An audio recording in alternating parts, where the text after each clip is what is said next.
Bienvenue à bord. Sur cette chaîne, on aborde toutes sortes de sujets pour bâtir, gérer et faire croître vos business, mais aussi vous faire croître vous-même en tant que personne. Let's go!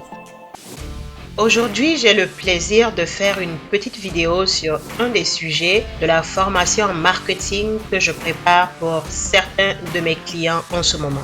Alors, en tant qu'entreprise, savoir qui est un bon client potentiel pour vous, vous êtes d'accord avec moi que ça vaut presque de l'or. Nous allons donc voir aujourd'hui comment identifier ces personnes-là en les comprenant mieux tout simplement. Imaginez qu'on vous donne une boule de cristal et tadam! Vous êtes dans la tête de vos clients, vous pouvez tout découvrir. Ce serait chouette, n'est-ce pas? Bon, on ne pourra pas le faire pour le moment, mais sautons sur le sujet et discutons-en. Apprenez à connaître vos clients. Pour comprendre quelqu'un, il faut déjà commencer par connaître cette personne-là et vos clients ne sont pas une exception parce que ce sont des humains, vous savez. Même si vous êtes dans le B2B, le business to business, qui veut dire que vous vendez des produits ou des services à des entreprises et non à des consommateurs directement, cela s'applique à vous quand même parce que dans ces entreprises-là, ce sont des humains qui achètent. Faites un petit exercice avec moi, on y va. Prenez un instant pour penser à quelque chose que vous savez que tout le monde aime. Je compte jusqu'à 5. 1, 2, 3, 4 et 5. Alors, qu'est-ce qui est venu dans votre esprit? Peut-être des vacances? Eh bien, est-ce que vous savez que le temps passé loin de la maison ou bien loin du travail, ça crée en fait du stress chez certaines personnes, donc plus de stress en fait que de détente. Peut-être aussi que vous avez pensé à du chocolat ou quelque chose d'aussi succulent. Personnellement, j'aime le chocolat, mais aussi étrange que ça puisse paraître, c'est pas tout le monde qui aime le chocolat, alors là, du tout. Peut-être encore que vous avez pensé à des animaux, des millions de petits chiens, des choses comme ça. Eh bien, il y a certaines personnes qui ont peur ou bien qui sont allergiques à ces petits animaux tout mignons, tout cute là. Donc, vous voyez un peu ce que j'ai voulu faire, n'est-ce pas? J'ai voulu vous montrer comment est-ce que les humains peuvent être différents et uniques. Une entreprise qui est prospère doit fonctionner de la même manière. Ce n'est pas une solution taille unique pour tout le monde. Il y a certaines personnes qui vont totalement adorer votre produit ou bien votre service. Ces personnes-là vont dire à tout le monde comment ils peuvent pas s'en passer. Il y a d'autres qui vont tout simplement pas voir l'intérêt ou même la valeur même de ce que vous proposez. Et c'est comme ça. Le prix. Une des premières objections que mettent en avant les consommateurs pour ne pas acheter un produit, c'est parfois le prix. Cependant, l'argent, ça peut aussi être un excellent levier, en fait un facteur de motivation. L'argumentaire que vous allez développer pour convaincre votre client, ça peut nécessiter que vous ayez en main des données qui sont chiffrées.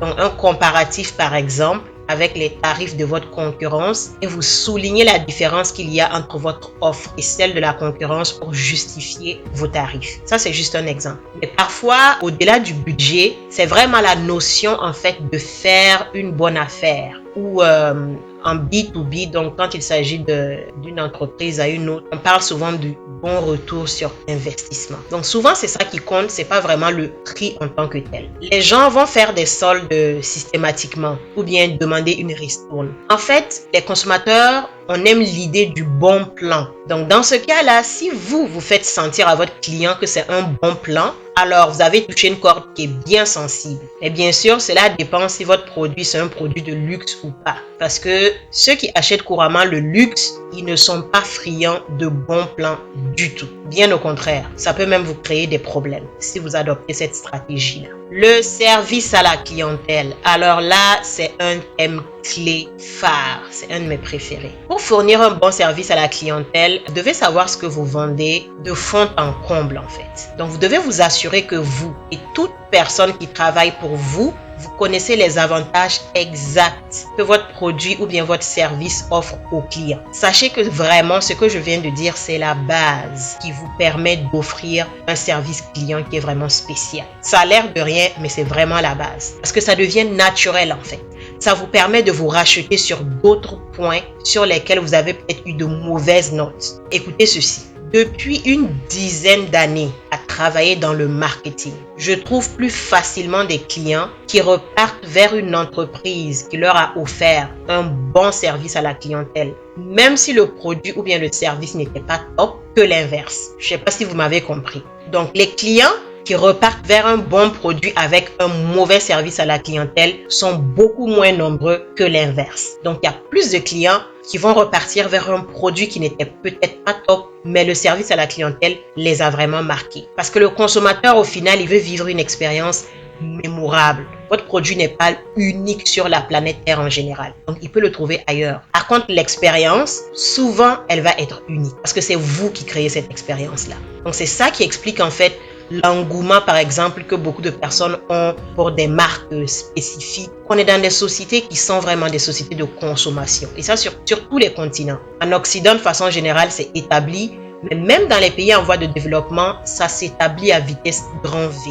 Donc, il faut vraiment penser à intégrer l'émotion dans votre expérience client. C'est vraiment, vraiment payant. Un autre facteur, c'est le fait que ce soit un nouveau produit sur le marché ou bien la dernière version. Ici, vraiment, les clients sont dans ce que j'appelle la recherche de la nouveauté ou bien de ce qui met en fait le futur dans leur univers dès aujourd'hui. Donc, il y a des secteurs, par exemple, qui surfent vraiment avec ces notions-là. Par exemple, le secteur de l'ameublement, de la décoration intérieure ou bien le secteur de la téléphonie, les téléphones. Donc, même si vous n'êtes pas un Apple de ce monde, la marque Apple, même si vous n'êtes pas connu dans votre domaine à ce point et vous êtes peut-être un petit entrepreneur, vous pouvez tout de même intégrer cette notion-là dans la façon dont vous allez présenter votre offre. Vous observez vraiment les tendances de votre produit ou bien de votre service et vous essayez de trouver en fait qu'est-ce que vous pouvez inclure dedans qui soit vraiment avant-gardiste. Donc, suivez les tendances, suivez l'évolution de la consommation, l'évolution des consommateurs, les besoins vers où les besoins s'en vont et vous essayez de proposer ça. Les valeurs et puis les croyances. Donc, l'alignement avec ces choses-là. Ne négligez pas le fait que les principes éthiques, par exemple, font de plus en plus partie des points qui poussent les gens à acheter de nos jours, surtout dans les sociétés en Occident. Il y a des études qui disent que la crise de 2008 a fait apparaître cette motivation comme importante aux yeux des consommateurs. Donc, on parle notamment d'acheter local, de commerce équitable. Donc, toutes ces notions-là, si vous les intégrez dans votre offre, eh bien, sachez que vous gagnez des clients de plus parce que vous allez toucher une corde vraiment de leur personnalité.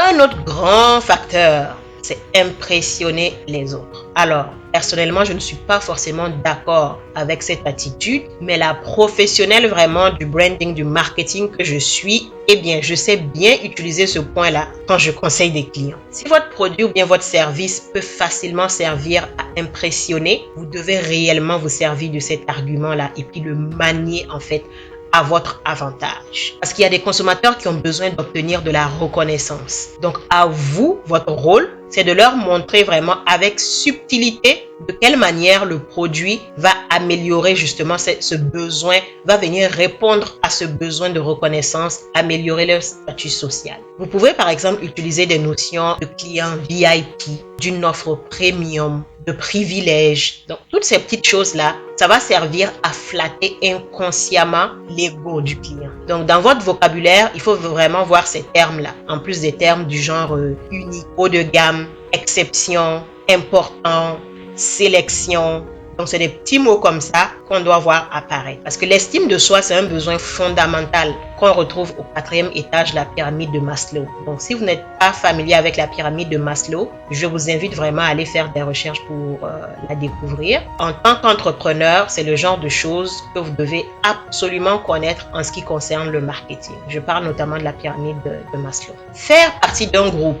Alors, ce point rejoint un peu le point précédent. Donc, parfois, les clients achètent quelque chose pour avoir ce sentiment-là d'appartenance à un groupe. Je me rappelle, par exemple, les cellulaires à leur début en Afrique. Ceux qui en avaient, en fait, ils faisaient automatiquement partie d'un groupe classe de gens riches, des intellectuels, des gens vraiment qui étaient en avance par rapport au commun des mortels, si je puis dire. Il y a d'autres points, il y en a plusieurs, comme la durée de la garantie, la rapidité de la livraison, les méthodes ou bien même les termes de paiement que vous offrez à vos clients, la facilité d'accès, comment est-ce que c'est facile d'accéder, de pouvoir obtenir votre produit ou bien votre service, etc. Donc, il y a différents facteurs, mais ici, j'ai juste tenu à mentionner des facteurs quand même principaux et phares. Comprendre le client, c'est aussi apprendre à connaître ses besoins, à savoir un peu plus de lui. Par exemple, qui il est, où est-ce qu'il gagne l'information concernant votre produit, quelles sont ses plus grandes frustrations, pourquoi des produits comme le vôtre sont importants pour lui, etc., etc. Ça, ce sera l'objet d'une autre vidéo. J'espère que vous avez aimé la vidéo d'aujourd'hui. N'oubliez pas de faire 4 petites choses toutes simples. Vous abonner, activer la cloche pour recevoir les notifications, liker et partager. Ciao!